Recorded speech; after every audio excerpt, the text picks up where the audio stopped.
بسم اللہ الرحمن الرحیم۔ محترم سامعین و ناظرین،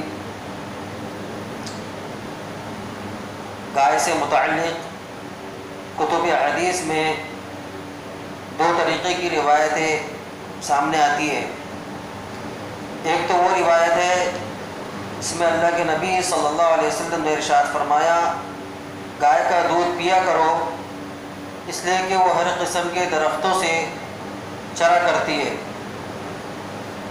اور ایک روایت میں یہ بھی الفاظ موجود ہے کہ اس میں ہر بیماری، اس کے دودھ میں ہر بیماری سے شفا موجود ہے۔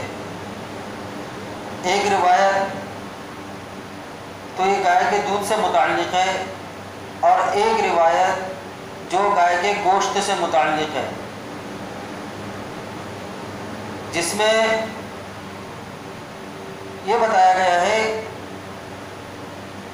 کہ گائے کا دودھ شفا ہے، اس کا مکھن دوا ہے اور اس کا گوشت وبا ہے۔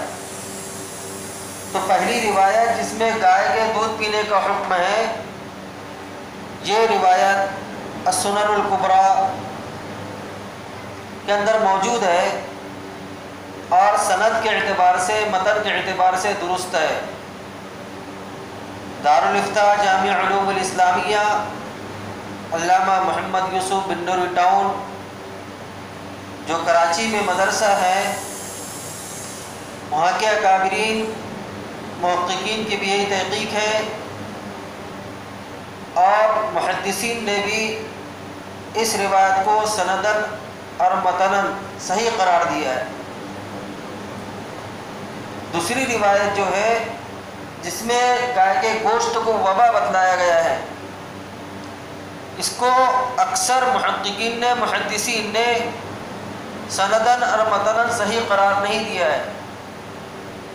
جیسے علامہ ابن حجر عسقلانی رحمۃ اللہ علیہ، علامہ سخاوی رحمۃ اللہ علیہ، انہوں نے کہا ہے کہ یہ روایت صحیح نہیں ہے، اور ان کے علاوہ دیگر محققین محدثین نے بھی اس روایت کو سندن اور متنن صحیح قرار نہیں دیا ہے، سوائے چند ایک علماء کے۔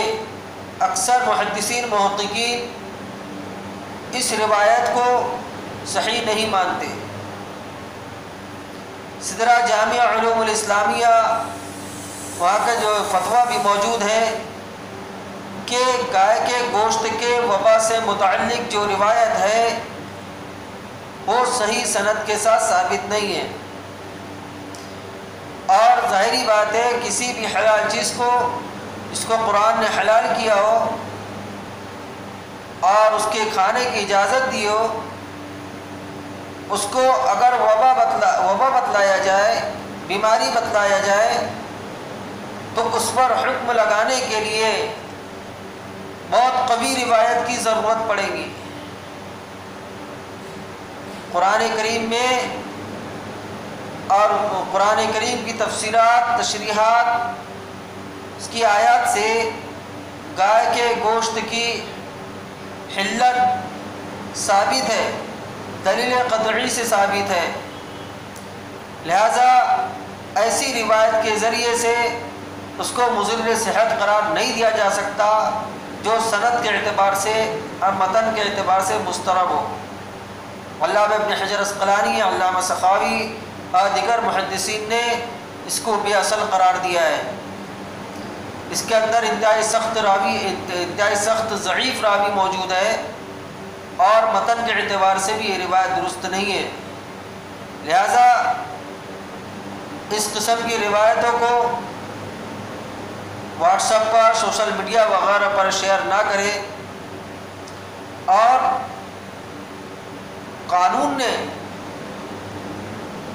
جو گائے کے گوشت پر پابندی لگائی ہے، اس پابندی کا اعتبار کرتے ہوئے اگر ہم اور آپ پرہیز کر رہے ہیں تو یہ ایک الگ چیز ہے، لیکن یہ سوچ کر پرہیز کرنا کہ اللہ کے نبی صلی اللہ علیہ وسلم نے گائے کے گوشت میں بیماری بتلائی ہے، اس کو مضر صحت قرار دیا ہے، یہ درست نہیں ہے۔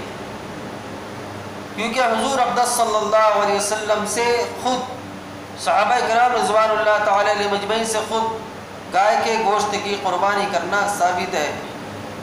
اگر گائے کے گوشت میں وبا ہوتی، بیماری ہوتی، تو آپ صلی اللہ علیہ وسلم گائے کی قربانی نہ فرماتے۔ واللہ اعلم۔